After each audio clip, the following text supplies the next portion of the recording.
Hey Tugsteel, Luke here, how's it going? And in today's video we are on to part 2 of the Volvo V70 exterior detail.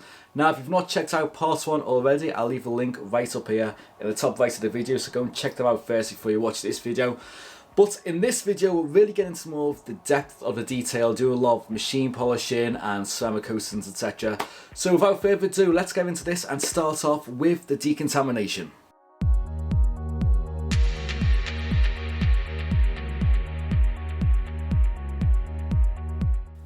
I started off with a standard 3-stage decontamination. Firstly, I used some tar and glue remover to remove the moderate amount of tar deposits before following up with a fallout remover. In this case, I used Magma by Autoglim. I had ordered INX by Carpro, but with the postal service being slow at the moment, I had to look through why I had left my box of spare detailing products. Then I finished off with a Claim It from Sam's Detailing. There was actually very little contamination on the paint, and upon closer inspection, I had a hunch why.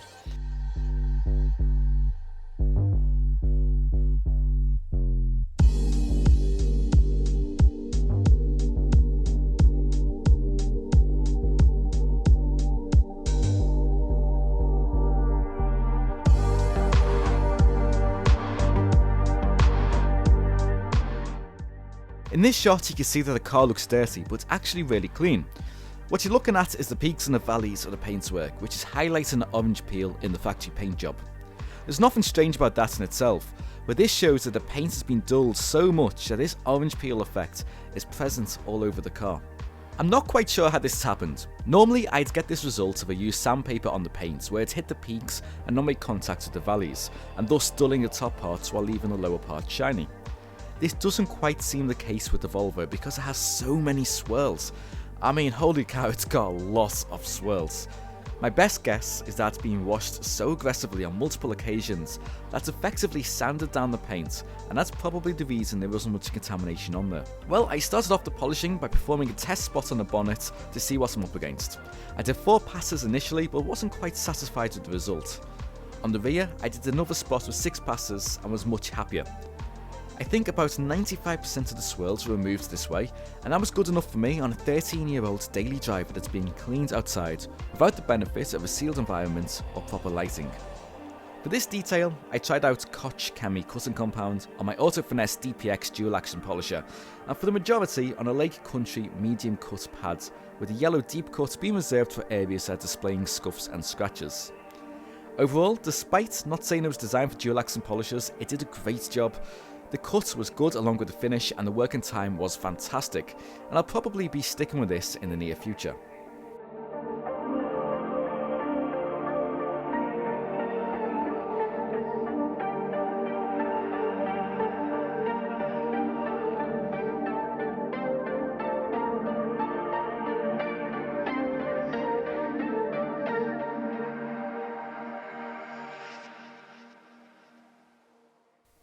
The scuff on the rear door was the worst part of the bodywork, so I compounded out as much as I could to see what I was really dealing with, and then went at it with 3000 grit before stepping it down to 2000 and then 1500, and then vice versa to start restoring the finish.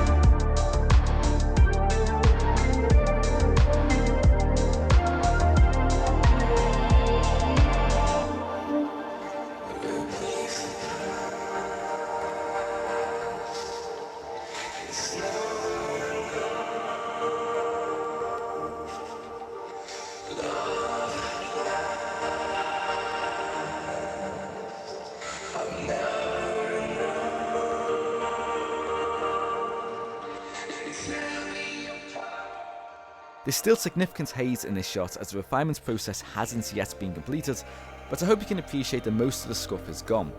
The same process was applied to the rear bumper on the other side, and with a little bit more refinement, you can see that at least 80% of the damage has been removed.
you're wondering why the car keeps moving, I pulled it into the front to keep the sun off it. Now we're back in the back garden and onto the polishing stage. This is much quicker and I'm working on larger panels, faster with 4 passes. We're only trying to remove the very slight haze left behind from the compound and medium cut pads. Here I'm using Mcguire's Ultimate Polish on softer polishing pads.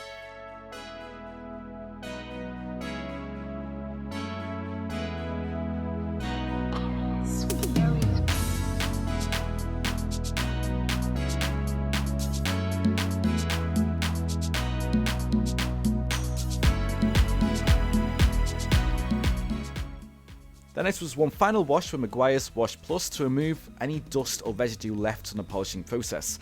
Note, I'm going in circular motions here because Wash Plus has micro abrasives in it, and I'm using this to remove any residue that the compound and polish have potentially left on the paint. Someone will probably point out that you're not meant to go in circular motions because it inflicts swirls, but please bear in mind, this car is very clean. It's had a machine polisher on it spinning at hundreds of revolutions per minute. A wash mitt at this stage with lubrication will not inflict swirls. Then it was a quick wipe down with Hydrosilex Rewind. This is a wax and grease remover and will leave the car ready for the ceramic coating. For the ceramic coating, I'm using Avalon King. It's good value coating, easy to apply and is well suited for driveway detailing. I've had good results with this in the past and no complaints. In my opinion, it's worth considering if you want an affordable and user-friendly coating. As always, links are in the description, and yes, I do get a small kickback which really helps support my channel if you do buy anything. But like always, this doesn't influence my opinion or recommendations in the slightest.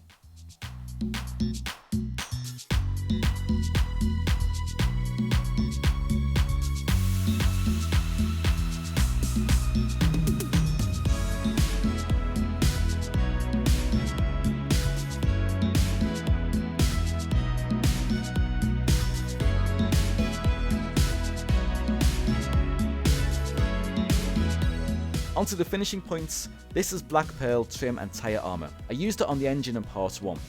Here I'm using it to coat the grey roof rails and any plastic trim. It takes a few coats and looks funny whilst it's drying, but when applied right, it really does give a good finish. I've done a complete review of this in the past, but when it dries, it leaves a completely dry plastic coating on top that will last for quite some time.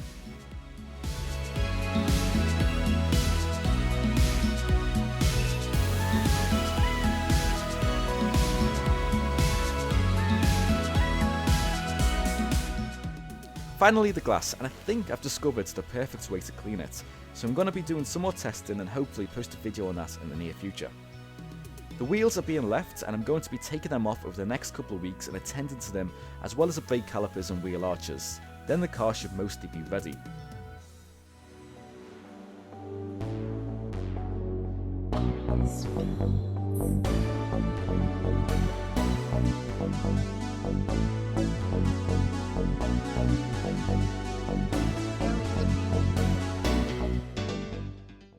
And one lovely benefit of the machine polish was that it allowed the paint's pearlescent properties to really shine.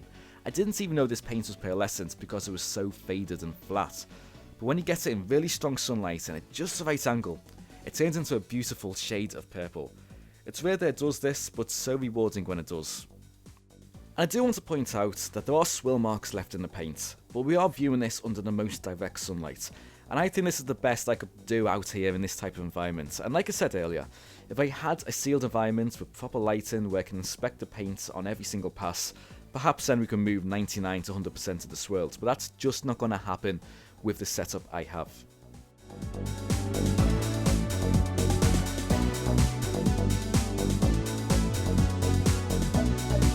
By the way, these shots where it's a bit duller was filmed the next day, so some dust has settled on the car, so it may look a little tiny bit dirty. But I think this actually gives a good example of what the car would look like under normal, everyday type conditions.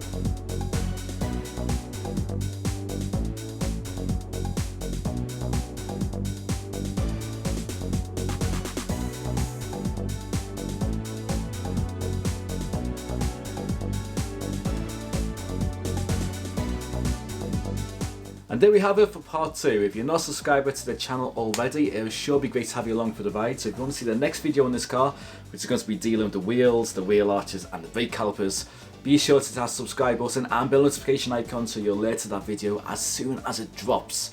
But until next time, thank you all for watching, see you soon, and take care.